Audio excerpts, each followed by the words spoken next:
အမွေလိုချင်လို့မျက်စိမကောင်းတဲ့ဖခင်အိုကြီးကိုနေပူထဲမှာ၄နာရီတီတီထိတ်တုံးခတ်နှိပ်စက်ခဲ့တဲ့သားမိုင်ခေတ်သစ်အစာတသက်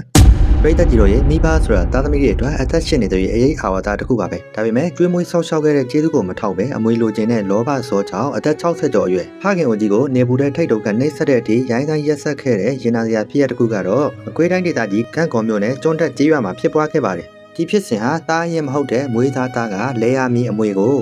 အတင်းအဓမ္မတောင်းဆိုရာကနေပြီးတော့စတင်ခဲ့တာပါဖခင်ဖြစ်သူကငါအသက်ရှင်နေတဲ့ရွေးကိုယ်တိုင်လောက်ကင်စားတော့မယ်ကွယ်လွန်မှသာအမွေပေးမယ်လို့ညှင်းဆန်ခဲ့တာလည်းဖြစ်ပါတယ်အဲ့လိုညှင်းဆန်ခဲ့တာကိုမချေနဲ့တဲ့တားဖြစ်သူဟာမေလ28ရက်နေ့နနက်7:00နာရီဝန်းကျင်မှာအဖွဲ့အစည်းတစ်ခုကိုအိမ်တိခေါ်ဆောင်လာပြီးတော့မျက်စိမကောင်းရှာတဲ့ဖခင်အိုကြီးကိုရွာလမ်းမပေါ်မှာရဲရဲဆက်ဆက်ထိတ်တုံခန့်နှိပ်စက်ခဲ့တာလည်းဖြစ်ပါတယ်အဆိုးရွားဆုံးကတော့နေ့လည်ကင်းမေပူချိန်အပြင်းဆုံးအချိန်ဖြစ်တဲ့နနက်7:00နာရီကနေ3နာရီအထိ4နာရီလောက်အဖိုးကိုရင်မတိုင်အစာမကျွေးပဲပစ်ထားခဲ့တာပါအဖိုးကိုတနာလုံးလို့ရွာသူရွာသားတွေကခမောက်လေးတွားဆောင်ပေးထားကိုတော့ဆိုပါအဖွဲ့ကရိုင်းဆိုင်စွာတာမြစ်ပိတ်ပင်ခဲ့တာလည်းဖြစ်ပါတယ်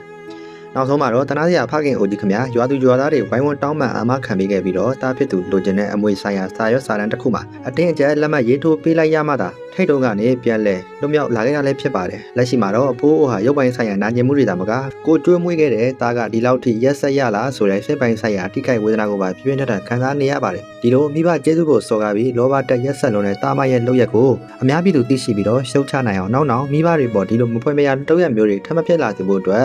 ဒီသတင်းကြောင်းရာလေးကိုတင်ဆက်ပေးလိုက်တာပဲဖြစ်ပါတယ်ဗျအဲ့တော့နားဆင်ပေးခဲ့ကြတဲ့ပရိသတ်ကြီးတယောက်ချင်းစီတိုင်းကိုကျေးဇူးတူပဲတင်ရှိပါတယ်ဗျ